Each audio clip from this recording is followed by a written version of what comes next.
大家好，我是阿普，欢迎来到阿普说创业。那么今天这期节目呢，阿普老师要来跟大家分享的是赚小钱拼执行，赚大钱靠思维。我们都知道现在呢是移动互联网时代，那么高度的信息化让资讯传播变得是异常的迅猛，那么行业呢也变得非常透明。那么这样到底是好还是不好呢？答案是既好也不好。那么虚拟经济的快速上升、快速发展，导致实体经济受到一定的冲击不是一定是相当的冲击啊。那么实体生意的日子不好过，导致很多人日子呢是越来越难过，对吧？那么有些人干脆呢乖乖的回去打工了。那么当然，互联网也给草根创造了前所未有的创业良机啊。那么从生活方面来讲，那么现在的小孩子比起我们那会儿要更加早熟了，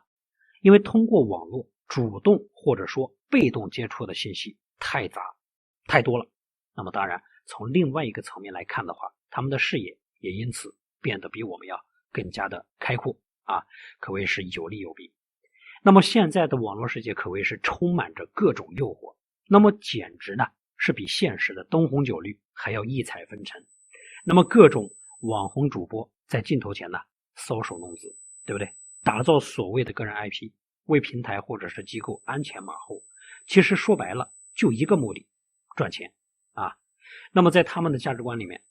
很多人价值观里面呢，至于用什么方式并不重要，关键是搞到钱才是王道。因为现实的话呢，往往只看你的结果，不会看你的过程，这就是赤裸裸的人性弱点。那么当然也是被人冠以利用的赚钱利器。外卖为什么会这么火？难道真的是完全就是因为人们现在这个生活变得节奏太快了吗？没错节奏确实快了，但不至于快到很多人餐餐都点外卖吃说白了还是利用这个人的惰性，对不对？懒得做饭没有时间做饭，对不对？那么这个实体店开张卖东西，找一堆群众演员，也就是所谓的托儿，那每天的话呢排队，营造嗨翻全场的一种热闹气氛。那这样的这个说实话无非什么无非就是利用大众的一个从众心理嘛。那么有些人通过一些渠道去卖这个胎儿性别测试纸的，那这种东西究竟它有没有效果？相信用过的人都知道没什么用但是呢，恰恰这个项目利用的就是准父母对孩子性别好奇的这样一个人性弱点，所以他卖得很好。那如果这么说的话呢，大家还不能理解的话，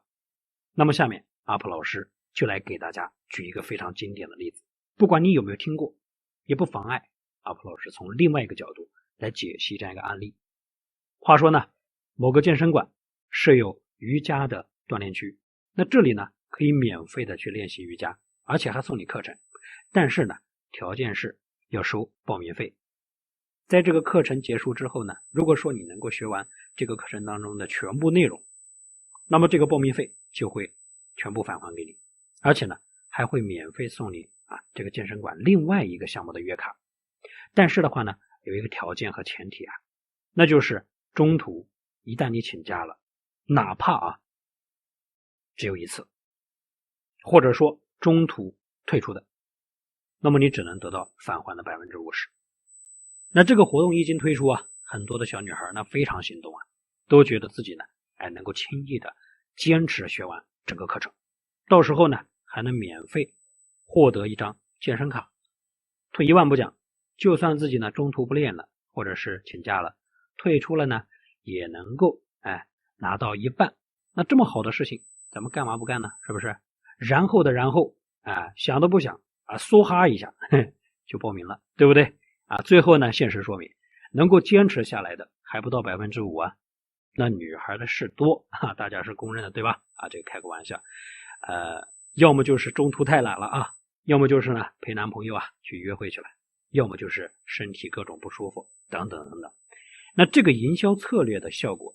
究竟如何？不用多说，那是杠杠的非常的火爆。那退一万步说所有的人他都完不成这个课程，多返还这个50%，那又怎样呢？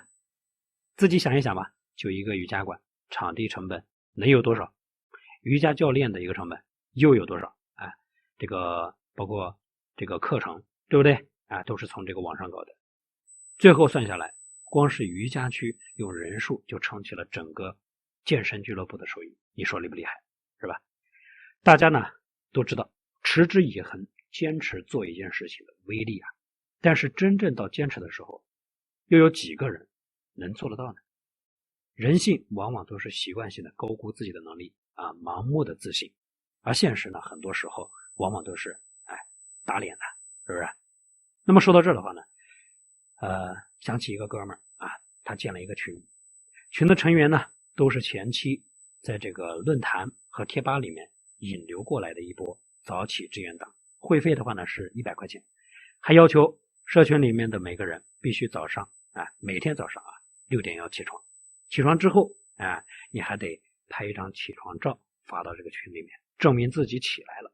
那如果说能够坚持1个月这样去做，那么这个会费呢会全数返还。那如果说坚持不了，钱是不退的，但是的话呢会把这些钱平分给那些所有坚持下来的人。那么听完之后你觉得这样的一个规则合不合理呢？仔细想想当然是合理的呀。首先能够加入到这样一个群里面的人都是想养成一个良好的起早习惯的人。那其次的话呢，每个人他都习惯性的高估自己了，觉得自己一定能够坚持下来。人都喜欢下决心嘛，是不是觉得自己坚持下来之后还可以平分这些钱呢，那岂不爽哉呀？但是呢想法很丰满，但是呢现实往往很骨感，到最后真正能够坚持下来的还真没几个。退一万步说，即便是所有的这些人呢都坚持下来了，大不了全部退钱嘛，反正你也没亏什么呀。赚到钱的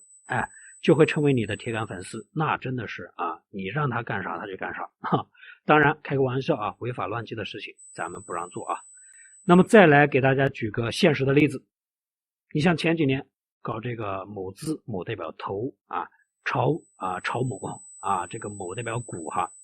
这边涉及到一些敏感词，所以咱们还是用某来代替，大家心里清楚就行了，好吧？或者是搞其他的一些这个某资的特别多，对不对？那这个时候呢有一些人他就非常的脑洞大开，不可思议他们怎么玩的呢？那就是建2个某扣群，某代表扣这个某票某代表股，这个某票这种东西呢它不是涨就是跌在一个群里面，对吧？这个老师呢他讲课买涨，另外一个群里面老师呢讲课买跌，过不了多长时间之后呢，这个老师他就会变成其中一个群，这个群里面群言嘴里面的股神老师了，是不是？那么像今天阿普老师给大家分享的讲到的这些思维这些人性的弱点等等这些方面其实在我们做项目的过程当中，在我们这个赚钱的过程当中，它都是能够用得到的。那真正的赚钱高手都是这个非常了解人性之道的。那么大家一定不要太过死板的去死磕项目了，死磕的精神必须要有执行力也必须到位，而不是但是呢咱们不要就是说光在那死磕，对吧？闷着头死干，但是又不动脑子不去思考这个项目背后它的一个本质，那这样的话呢你是很难成长的，知道吧？你必须得去这个动脑子去总结去复盘而且要去思考项目背后的一些实质性的东西，这样的话你才能够快速的从新手变成老鸟，也就是所谓的高手，最终成为你这个领域的大咖，好吧？好了，那么今天这期节目呢，阿布老师就跟大家分享到这里，希望对你们有所启发和帮助。另外呢，说句题外话，现在是一个移动互联网时代，如果说你还在为不知道怎么赚钱而迷茫，或者说你想创业又没有勇气和方向，那么欢迎滑动到屏幕最底部，点击订阅关注，并且找到阿普老师，加入我的圈子参与讨论，来跟我互动交流。那么只要你不甘于平庸我都会给你最有价值的交流和指导。好了，这里是阿普说创业，我们下期见。